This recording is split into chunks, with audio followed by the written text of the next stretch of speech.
For 2 months in early 2018, technology journalist Kashmir Hill let innocent household items spy on her. She had turned her one-bedroom apartment into a smart home and was measuring how much data was being collected by the firms that made the devices. Her smart toothbrush betrayed when she had not brushed her teeth, her television revealed when she had spent the day binging on programs, and her smart speaker spoke to the world's largest online retailer every day. It was like living in a commercial, surveillance state with not a single hour of digital silence, she said. Ms. Hill, who reports for the technology news website Gizmodo, gave a TED Talk describing her experience. Her colleague Surya Mattu had built a special Wi-Fi router to monitor the devices listening to her life. They found that she was giving away a lot of information. The Amazon Echo, a smart speaker, talked to Amazon servers every 3 minutes, and the TV was sending information about every show we watched on Hulu, which was in turn shared with data brokers. But perhaps more worrying than the data she could track, was the vast amount that she could not. With the other data, I don't know ultimately where it was shared, she said. The lack of transparency about what happens to the huge amount of consumer data that is sucked out of smart devices and social networks every day has been in sharp focus in the last few weeks. Facebook remains under intense scrutiny after it was revealed that up to 87 million Facebook users may have had their profile information accessed by marketing firm Cambridge Analytica without their knowledge.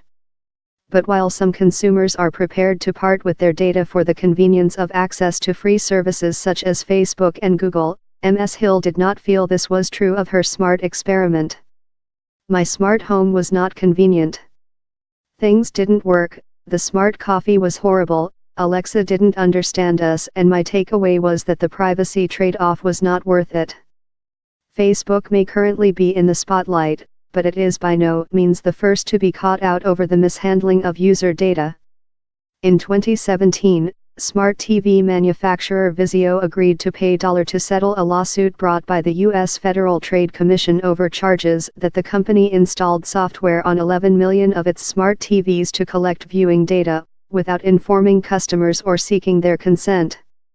In addition, it also gathered each household's IP address, nearby Wi-Fi access points and postcode, and shared that information with other companies to target advertisements at Vizio TV owners. And in August 2016, in a particularly intimate example of data misuse, hackers at the DEF CON security conference revealed that Standard Innovation's WeVibe smart vibrators transmitted user data, including heat level and vibration intensity, to the company in real time. It is interesting that the issue has coalesced around Facebook, but it is a much wider issue, said Ms. Hill. We use platforms on our smartphones and social networks that introduce us to third-party apps, and we haven't yet come to terms with what this means, and how much responsibility the companies have to vet these apps and keep us and our data safe. That is all about to change in Europe with the introduction of the General Data Protection Regulation, GDPR, which promises consumers far greater control over their data. Currently, the situation in the US is very different. Citizens do not have the right to access the information that companies have stored on them. However, California, which is home to most of the biggest tech giants, is currently considering a law that would give users access to their data and let them ask firms not to sell it. For Ms. Hill, the changes in Europe cannot come soon enough. I absolutely hope that GDPR has a trickle-down effect on the US, she said. Meanwhile, she is not willing to totally abandon her smart home experiment. We will keep the Echo and the smart TV.